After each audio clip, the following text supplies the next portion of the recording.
It's 10 p.m. in Banjul and this is the news. First, the headlines. The Executive Director of the Women's Bureau thanks President Jammeh for banning female genital mutilation, but not without recalling the difficult numerous steps taken to ensure its discontinuation. The National Center for Arts and Culture convenes a stakeholders forum dedicated to increasing the rewards derived from the arts and culture. Foreign Minister Sergei Lavrov says Turkey's shooting down of Russia's fighter jet in controversial circumstances looks like a planned provocation. And French President François Hollande steps up efforts at building a broad coalition against ISIS with a trip to Moscow in the pipeline, this after receiving German Chancellor Angela Merkel in Paris. Well, viewers, these and other stories coming ahead this half hour. I am Tening Jite.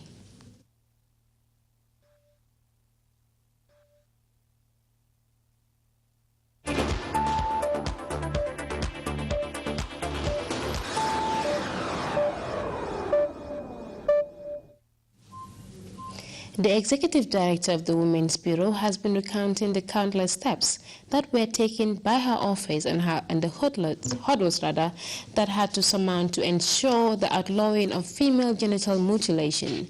This after returning gratitude to President Jammeh for banning the practice.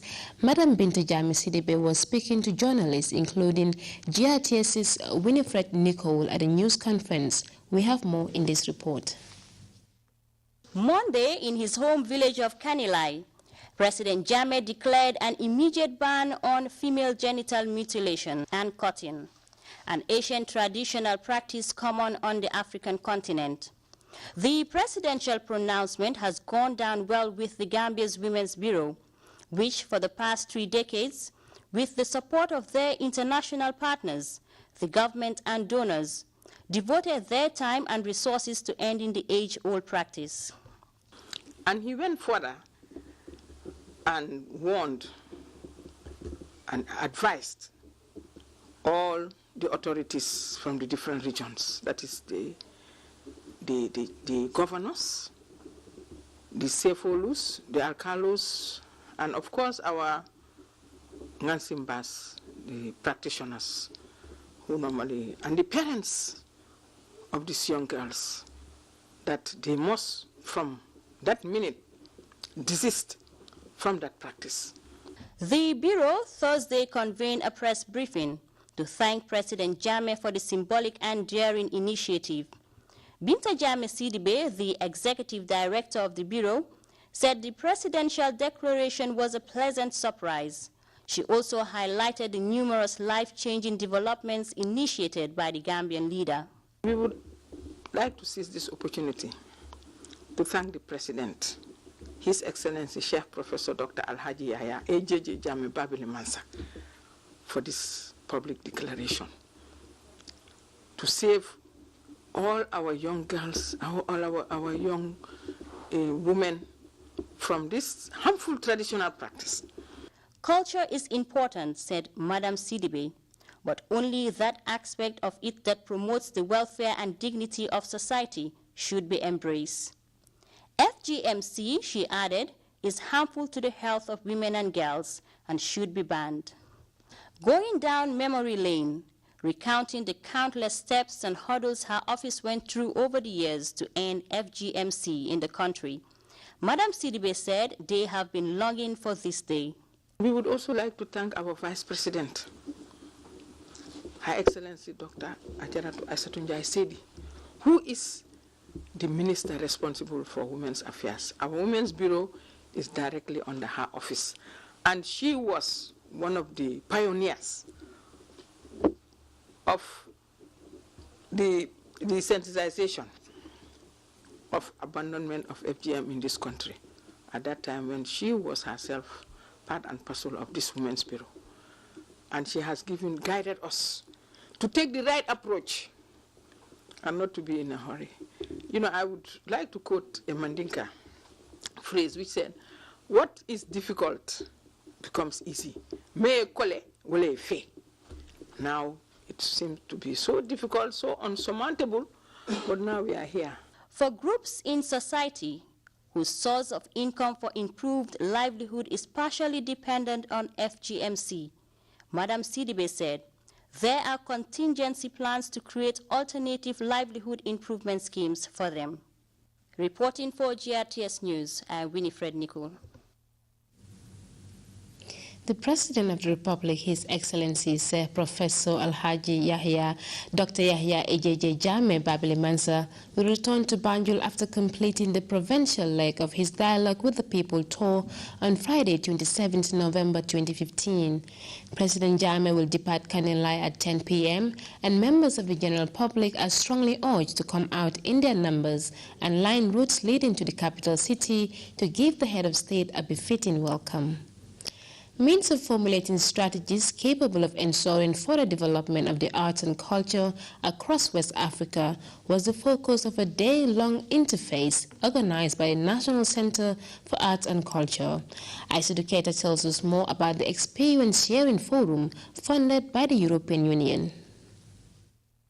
Up till today, we are unable to really state in concrete terms what the contribution of the cultural industries are to GDP. We are able to say this for tourism and for agriculture and for other sectors, but it remains to be seen how much this sector, which is indeed the foundation of development, contributes to GDP.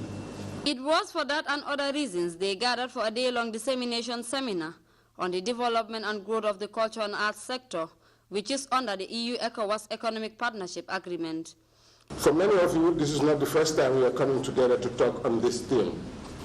You may recall that many of you had been consulted in the earlier phase of the project, which was designed to raise awareness on the important role of the culture sector in national development policy, and most importantly, the need to give the sector some priority in the proposed ECOWAS-EU services negotiations.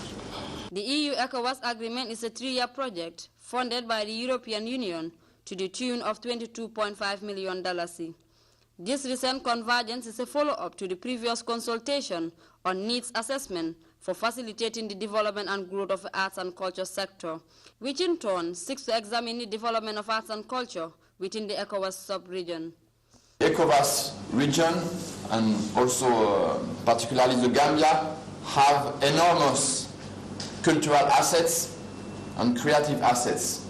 But the cultural sector in the ECOWAS region, as you know, faces a lot of challenges which are hampering its development and its growth. And this is the first aim of this project, is to support the growth of the arts and the culture sector in the ECOWAS region. This is the second phase, the winding up of the second phase of the project. A project of 3-year duration. And we have come to this far because of your dedication and commitment. And as head of the project, I would like to acknowledge your contribution so far.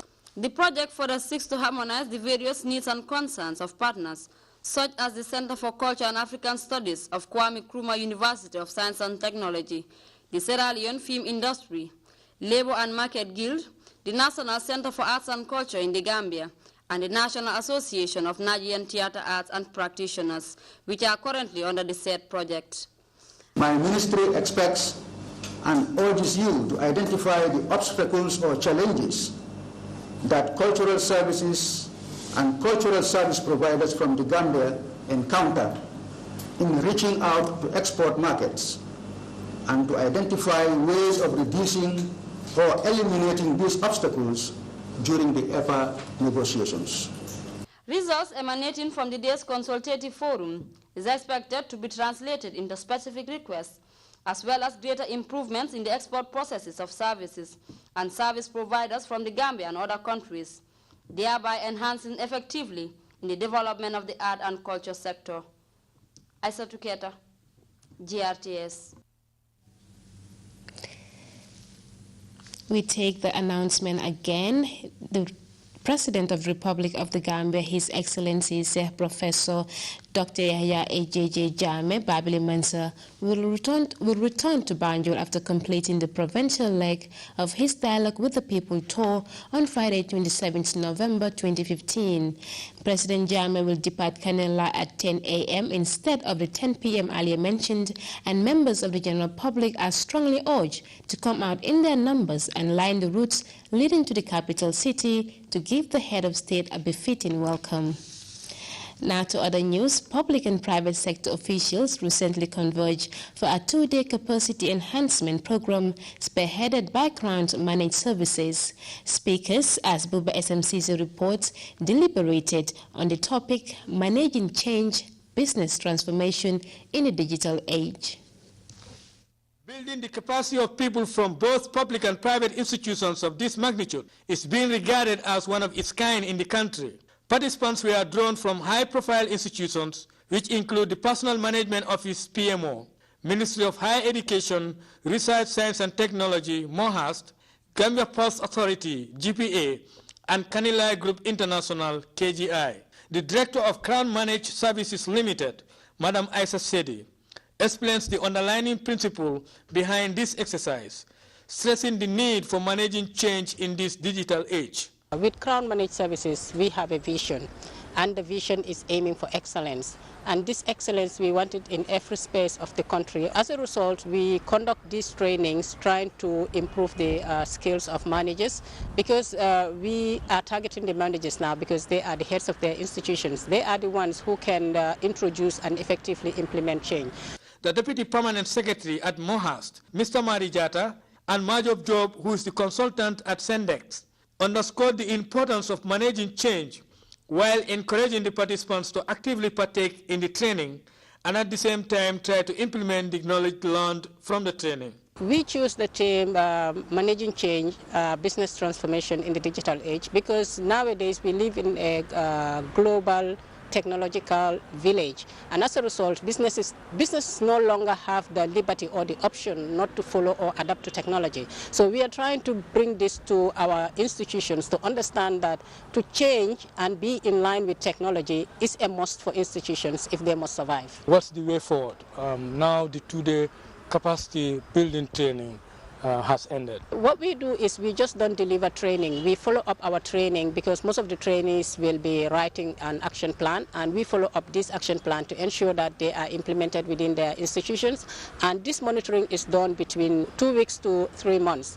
And after the 3 months, by the end of the 3 months, we will evaluate and see where they have gone wrong and where they are getting right. And we give them, it's kind of like a continuous consultancy we provided alongside with the training.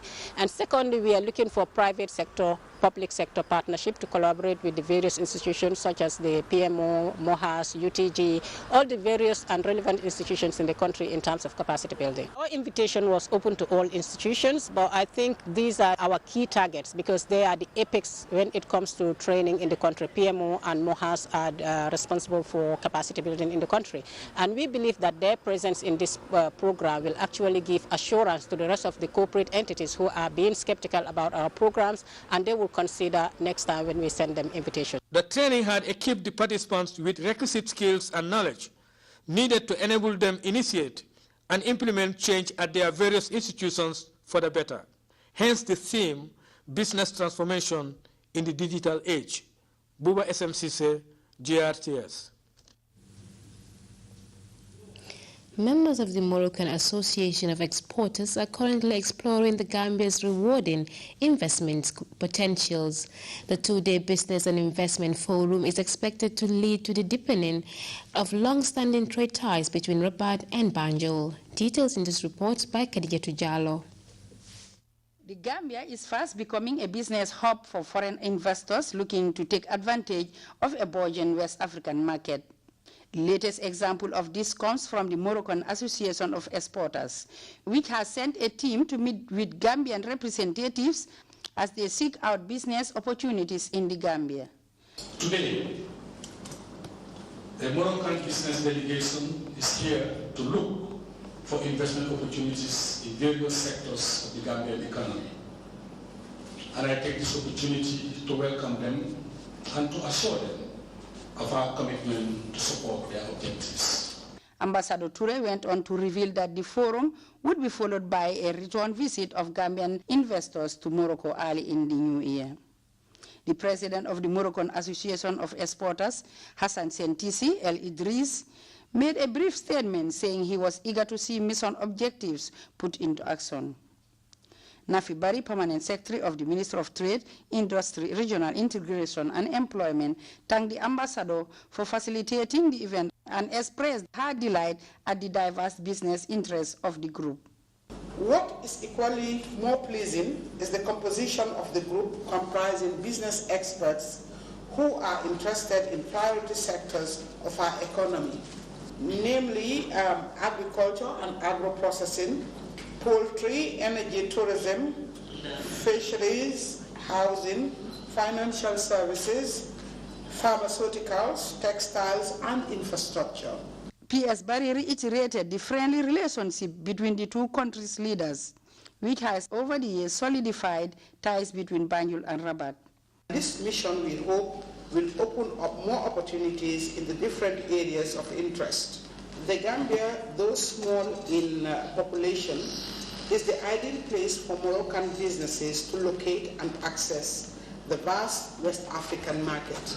It is peaceful, secure, friendly, and above all, conducive to live and work.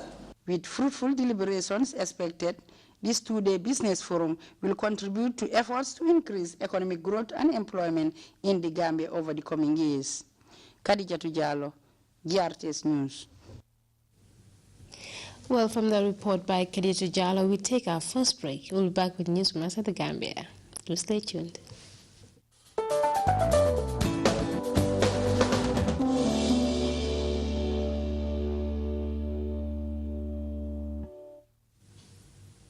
Welcome back. Russia's foreign minister says Turkey's shooting down of a Russian fighter jet looks like a planned provocation.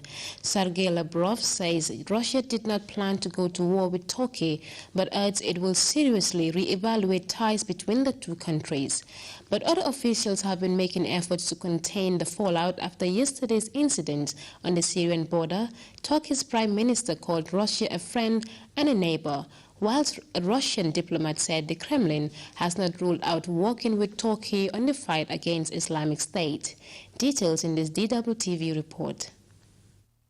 The two sides agree on one thing only. A Turkish jet brought down a Russian warplane with an air-to-air missile. Turkey insists the Russian plane strayed into its airspace and ignored numerous warnings before being shot down. Its military has released this radar image, which they say shows the Russian fighter jet passing over Turkish territory. Moscow has repeatedly denied it. One of the plane's pilots has been rescued. The other is believed to have been killed by Syrian rebel fighters, who released this footage claiming to show the body. Russia has promised grave consequences. President Vladimir Putin has urged citizens to stay away from Turkey, warning them it's not safe and accusing the Turkish government of fanning the flames of Islamic extremism. The current leadership of Turkey has, in recent years, been conducting a policy of Islamization of their country. Islam is a worldwide religion. It's one of the traditional confessions in the Russian Federation too. We ourselves support Islam and will continue our support. But we are speaking about a more radical movement. It creates an unfavourable environment and atmosphere. Turkey says it exercises restraint in the region but will defend itself if provoked. No one should expect us to be silent and not react to the constant violation of our border security, the ignorance of our right to our sovereignty and our rights. We definitely don't want to escalate this incident. Turkey has always been on the side of peace, dialogue and diplomacy, not on the side of tension, crisis and animosity. But Moscow says it has no plans to scale down its operations in Syria. Russian warplanes will continue to fly close to the Turkish border, making further incidents a very real possibility. French President François Hollande is set to meet the Russian counterpart Vladimir Putin on Thursday as part of his efforts to build a broad coalition to fight Islamic State. The French leader also hosted German Chancellor Angela Merkel in Paris, where the terror threat is still very much on people's minds. We have more in this DWTV report. French capital appears to be slowly returning to normal, but the strong military and police presence suggests the fear of attacks remains high. The French prosecutor has revealed that the alleged mastermind behind the November 13 attacks had been planning another strike a week later. Abdelhamid Abaoud was killed in a police raid, but another key suspect remains at large. French President François Hollande was in Washington on Tuesday in the latest leg of his diplomatic push. He wants greater cooperation between the U.S. and Russia in their military campaigns against the so-called Islamic State, but his pleas for coordination fell on deaf ears. U.S. President Barack Obama maintains Washington's position that any partnership with Russia is impossible as long as Moscow continues to support beleaguered Syrian President Bashar al-Assad. Obama reiterated his calls for Moscow to play a more constructive role.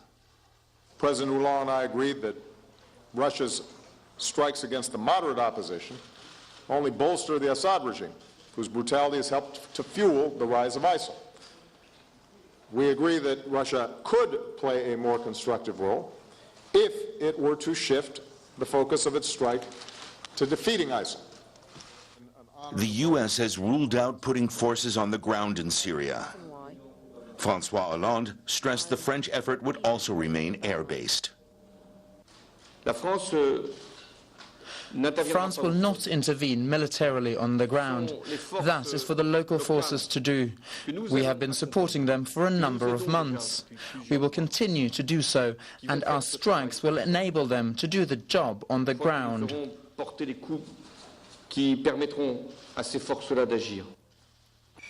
The two countries pledged to strengthen their intelligence sharing regarding targets as they prepare to scale up their airstrikes in both Syria and Iraq. Despite French hopes for a stronger ground element, it looks for now as though Western military action against IS remains confined to the air. Pope Francis has landed in Nairobi to kick off his trip to Africa. He will be spending 3 days in Kenya before moving to Uganda and wrap up his visit in the capital of the Central African Republic. Security has been tight as there is concern over religious tensions simmering in the region. Let's look at this CNN report for more details. John Obala Owa is perhaps one of Africa's busiest bishops. Today, in one of the most remote regions of his Kenyan diocese, he will marry 9 couples, perform 65 confirmations, and preach for close to 5 hours to this crowd, many of whom have walked miles through the night to reach the church. It's a striking mix of cultures, from the most modern of wedding practices to the most traditional, all with the upcoming journey of one very important man in mind. Both before the visit of the Holy Father and afterwards, there is quite an increase in the number of people who wish to embrace, Catholic faith. The increase of vocations to priesthood, to sisterhood, to brotherhood went to very high levels. Holy Spirit will fill you. It's the shifting geography of the Vatican. Africa's Catholic population has more than doubled in the last 30 years. It's expected to surpass that of Europe by 2050. Much of this is due to population growth. Just take a look at the makeup of this service as an example. There are a few rows of adults, but the majority of the people here are children, hundreds of them. It's these stark demographics that Pope Francis and the Church will need to keep in mind going forward. The Church's commitment to reaching this site, a more than 2-hour drive from the closest town, is where another one of Pope Francis's key messages comes into play, urging the Church to reach its outer peripheries as a method of evangelization. getting to reach the people and smell. He says pastors must have the smell of the sheep. They must live among them, they must reach them, they must access them, and they must be accessible. For what this church may lack in accessibility, it surely makes up for in vibrant devotion.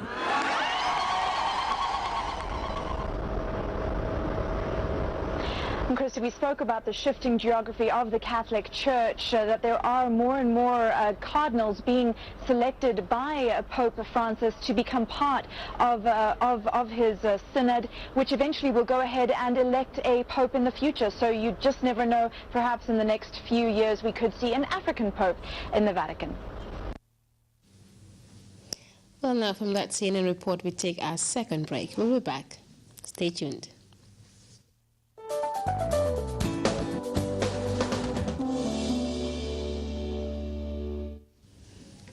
Welcome back. It's now time for the weather report, courtesy of the Central Focus Office.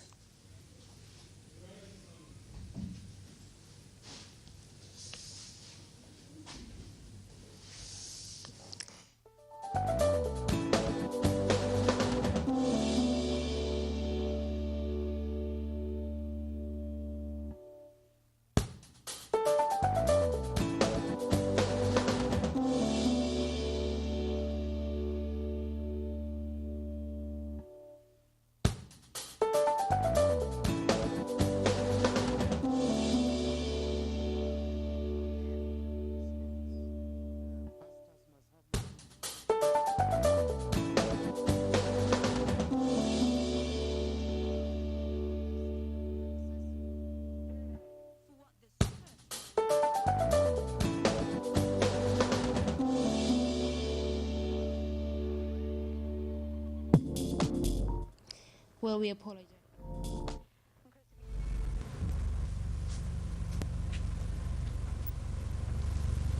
Hello, good evening and welcome to the weather forecast. The Gambia was dry, sunny and fairly warm during the past 24 hours. And for the satellite image shows convective cloud over part of Central, likewise over part of Southern Africa. Tonight, the weather is expected to be stable condition accompanied by a dry, fairly warm and occasionally breezy condition. And for the day tomorrow, the weather is expected to be cool and misty during the morning, especially over the coastal and the vegetative areas, becoming warm and sunny in the afternoon. Surface wind will be northerly and northeasterlies in direction, and the speed will vary between 10 and 20 kilometers per hour. Minimum temperatures will be 20 degrees over the Greater Banjul, 17 over West Coast, 15 over North Bank and Lower River, while 16 over Central and Upper River region. And for the maximum temperatures will be 33 degrees over the Greater Banjul, 35 over West Coast and North Bank, 36 over Lower River and Central River region, while 37 over Upper River region. Low tide will be 0.1 meter at 3 a.m. and also at 4 p.m. High tide will be 1.8 meter at 10 a.m. and 1.9 meter at 10 p.m. Wave will be 1 to 2 meter northwesterly swells. The sun will rise at 12 minutes after 7 in the morning and set at 18:33 in the evening. We thank you for watching and good night.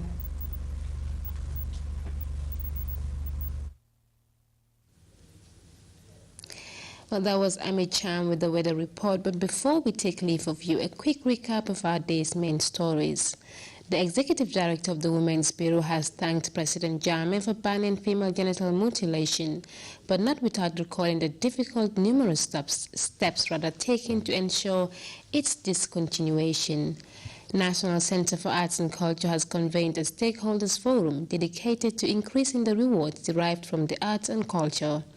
Foreign Minister Sergei Lavrov has said that Turkey's shooting down of a Russian fighter jet in controversial circumstances looks like a planned provocation. And French President François Hollande has stepped up efforts at rebuilding a broad coalition against ISIS with a trip to Moscow in the pipeline, days after receiving German Chancellor Angela Merkel in Paris. Well, viewers, that was all in this edition of the news. Thanks for the place of your company. Do stay with us, and I am Teneng Jite.